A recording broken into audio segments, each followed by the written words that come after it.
Hello and welcome to helping hand tutorials. আজকে আমরা একটা খুবই ইন্টারেস্টিং টপিক নিয়ে ডিসকাস করব। সেটা হলো গল ব্লাডার স্টোন। কথাটি এখনকার দিনে অত্যন্ত পরিচিত। আমরা জানি আমাদের শরীরে একটি থলি রয়েছে যেটার নাম গল ব্লাডার। আর এই গল ব্লাডারের মধ্যে জমা থাকে পিত্ত বা বাইল, এবং এই বাইল বা পিত্ত এই পিত্তথলি বা গলব্লাডার থেকেই ক্ষরিত হয়। এখন বিষয়টা হলো কি, বিভিন্ন কারণবশত এই পিত্তথলি বা গল ব্লাডারের মধ্যে পাথর তৈরি হয়, যেটাকে আমরা স্টোন বলি। এই রকম অবস্থায় অনেক সময়ই আমাদের সার্জিক্যাল রিমুভালের প্রয়োজন হয়ে থাকে, যেখানে পিত্তথলিকে কেটে বাদ দেওয়া হয়। এখন অনেকের মনে একটাই প্রশ্ন আসে, গল ব্লাডার বা পিত্তথলি কেটে যদি বাদ দেওয়া হয় তাহলে কি পিত্তক্ষরণ বা বাইল সিক্রেশন বন্ধ হয়ে যায়? এই ভিডিওতে আমরা এই নিয়েই বিস্তারিত আলোচনা করব। চলো দেখে নেওয়া যাক। প্রথমেই আমাদের জানতে হবে গল ব্লাডার জিনিসটা আসলে কি। গল ব্লাডার অর্থাৎ যাকে আমরা পিত্তথলি নামে চিনি, এটির অবস্থান আমাদের লিভারের ঠিক নিচে। এটি একটি ছোট থলি আকৃতির একটি অংশ, যা আমাদের পাচনতন্ত্র বা ডাইজেস্টিভ সিস্টেমের অতি গুরুত্বপূর্ণ একটা পার্ট। এর লেন্থ মোটামুটি ওই 7 থেকে 10 সেন্টিমিটারের মতো হয়।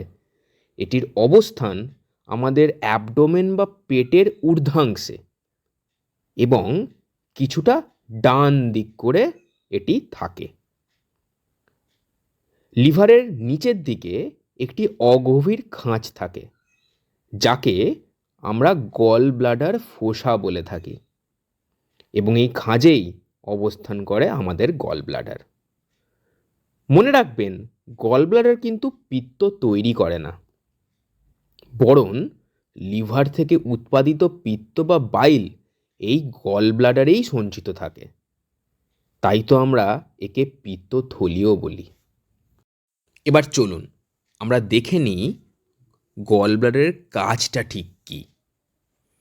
একটু আগেই আমরা জেনেছি যে গল ব্লাডার বা পিত্তথলি পিত্ত বা বাইল কিন্তু তৈরি করে না, বরং এটিকে স্টোর করতে ও প্রয়োজনে ক্ষরণ করতে সাহায্য করে। পিত্ত তৈরির ডিপার্টমেন্টটি হলো আসলে লিভার। যাই হোক, গল ব্লাডার থেকে ক্ষরিত এই পিত্ত বিশেষ নালি দিয়ে চলে আসে আমাদের ক্ষুদ্রান্তে এবং ফ্যাট জাতীয় খাদ্যের ভঙ্গনে সাহায্য করে, যাতে আমাদের দেহ ফ্যাট ও ফ্যাটে দ্রবীভূত ভিটামিনগুলিকে তাড়াতাড়ি শোষণ করে নিতে পারে। তাহলে গল ব্লাডারের কাজকে আমরা 3টি ভাগে ভাগ করে নিতে পারি। নাম্বার 1, সঞ্চয়। কিসের সঞ্চয়? লিভার থেকে তৈরি পিত্ত বা বাইলের সঞ্চয়। নাম্বার 2, পিত্তের গাঢ়ত্ব বৃদ্ধি। গল ব্লাডার পিত্তকে থলিতে জমা রাখে এবং ধীরে ধীরে এর গাঢ়ত্বকে বাড়াতে থাকে, যাতে ওই পিত্ত খুব দক্ষতার সাথে ফ্যাটের পরিপাকে সাহায্য করতে পারে। নাম্বার 3, পিত্তের ক্ষরণ। ঠিক যখন আমরা ফ্যাট জাতীয় খাদ্য খাই, গল ব্লাডার সংকুচিত হয় এবং গল ব্লাডারের সাথে যুক্ত একটি নালি, যাকে আমরা পিত্ত নালি বলি বা বাইল ডাক্ট বলে থাকি, তার মাধ্যমে ওই পিত্তরস চলে আসে আমাদের ক্ষুদ্রান্তে এবং ফ্যাটের উপর কাজ শুরু করে। চলুন এবার জেনে নিই পিত্ত বা বাইলের মূল কাজগুলি কি কি। পিত্তর মধ্যে থাকে পিত্ত লবণ বা বাইল সল্ট, যা ফ্যাটের বড় বড় টুকরোকে ছোট ছোট ড্রপলেটে ভেঙে দেয়, যাকে আমরা ফ্যাটের ইমালসিফিকেশন বলে থাকি। ফলে ফ্যাটের সারফেস এরিয়া বেড়ে যায় যা প্যানক্রিয়াস থেকে আসা ফ্যাট ডাইজেস্টিভ এনজাইম লাইপেসকে ভালোভাবে কাজ করার সুযোগ করে দেয়। পিত্তলবণ ফ্যাটের ছোট ছোট ড্রপলেট তৈরি করে। এতে আরেকটি সুবিধা হয়, ফ্যাট সলিউবল ভিটামিন যেমন ভিটামিন এ, ডি, ই, কে সহজেই ওই ফ্যাটে দ্রবীভূত হয়। ফলে ফ্যাট সলিউবল ভিটামিনের শোষণ ওই ফ্যাটের শোষণের মাধ্যমেই ঘটে যায়।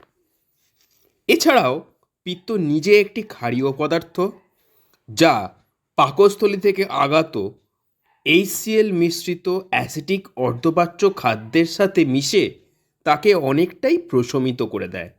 ফলে ক্ষুদ্রান্তের অন্যান্য উৎসেচক এই অর্ধপাচ্য খাদ্যের ওপর সহজেই উৎসেচক ক্রিয়া চালাতে পারে। এবার আমরা দেখব গল ব্লাডারে স্টোন ঠিক তৈরি হয় কিভাবে।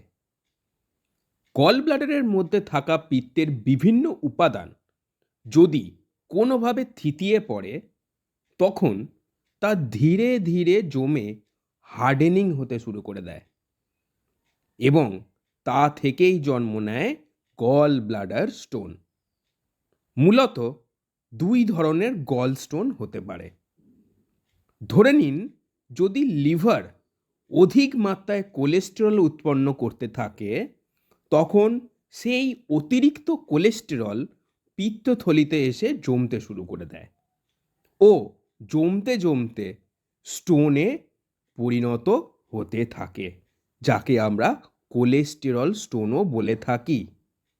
এটিও আসলে এক ধরনের গল ব্লাডার স্টোন।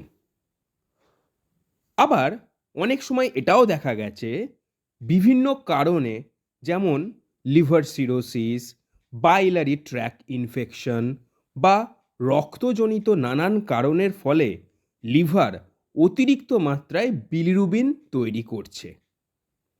তখন ওই অতিরিক্ত বিলিরুবিন পিত্তথলিতে আসে এবং ধীরে ধীরে সঞ্চিত হতে হতে গল স্টোন তৈরি করতে পারে।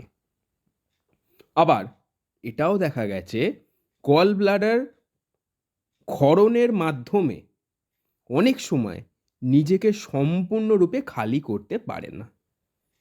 তার ফলে অবশিষ্ট পিত্ত থলিতে জমেও গল ব্লাডার স্টোন কিন্তু তৈরি হতে পারে। তবে ওবেসিটি, খারাপ লাইফস্টাইল, প্রেগনেন্সি, ডায়াবেটিস, লিভারের অসুখ এবং বিভিন্ন জেনেটিক কারণেও গল ব্লাডার স্টোন কিন্তু হতে পারে, এটা কিন্তু মনে রাখবেন। যাই হোক, গল ব্লাডার স্টোন তো নয় হলো, এবার এ থেকে নিস্তার পাবো ঠিক কিভাবে? হ্যাঁ, অনেক সময় কিছু মেডিসিন এই স্টোনকে নষ্ট করে দিতে পারে। তবে বেশিরভাগ ক্ষেত্রেই এটা দেখা গেছে আমাদের একটি সার্জারির সাহায্য নিতে হয়, যাকে আমরা কলিসিস্টেকটমি বলে থাকি। এখানে আসলে সম্পূর্ণ পিত্তথলি তথা গল ব্লাডারটিকে বাদ দেওয়া হয়ে থাকে। যা, পিত্তথলি বাদ দিলে পিত্তক্ষরণের কি হবে? জানি আপনারা ঠিক এটাই ভাবছেন। চিন্তা নেই, গল ব্লাডার বাদ গেলে পিত্তক্ষরণ বন্ধ হয়ে যাবে না। আফটার গল ব্লাডার সার্জারি তৈরি হওয়া পিত্ত সরাসরি হেপাটিক নালী ও সাধারণ পিত্তনালীর মাধ্যমে সোজা চলে যাবে ক্ষুদ্রান্তে। ব্যাপারটা একটু ক্লিয়ার করে বুঝে নিন তো। সার্জারির আগে লিভার থেকে সংশ্লেষিত পিত্ত হেপাটিক ডাক্ট বা হেপাটিক নালী দিয়ে চলে আসতো গল ব্লাডারে ও সেখানে সঞ্চিত হতো। সার্জারির পরে লিভার ঠিক একই রকমভাবে পিত্ত তৈরি করবে, যা হেপাটিক ডাক্ট দিয়ে আর গল ব্লাডারে আসবে না। বরং হেপাটিক ডাক্টকে এখন জুড়ে দেওয়া হয়েছে সিস্টিক ডাক্টের সাথে।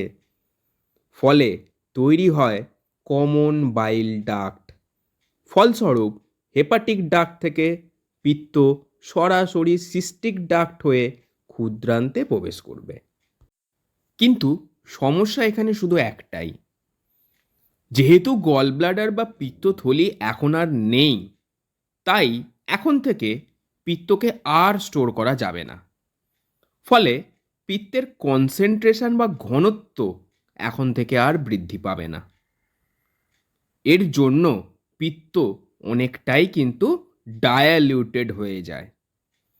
ফলস্বরূপ এখন পিত্ত ঠিক আগেকার মতো কার্যকর নাও থাকতে পারে।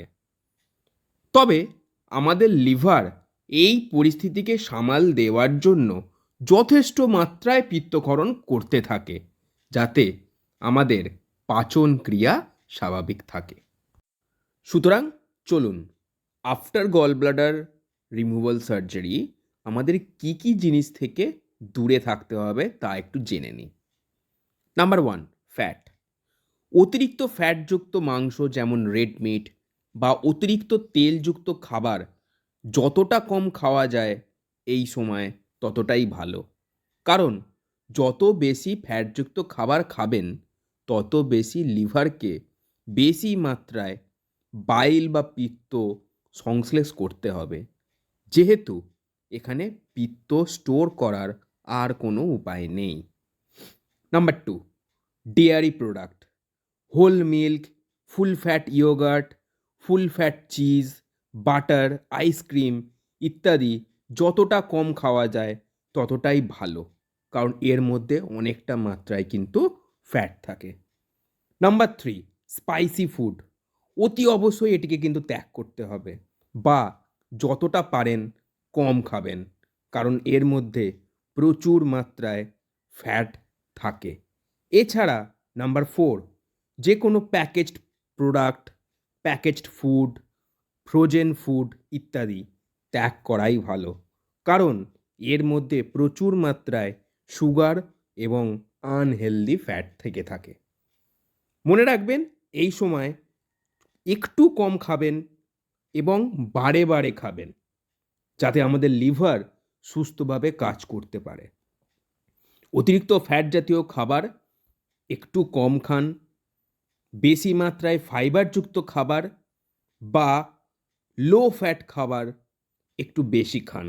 এতেই আপনার শরীর একদম সুস্থ স্বাভাবিক থাকবে।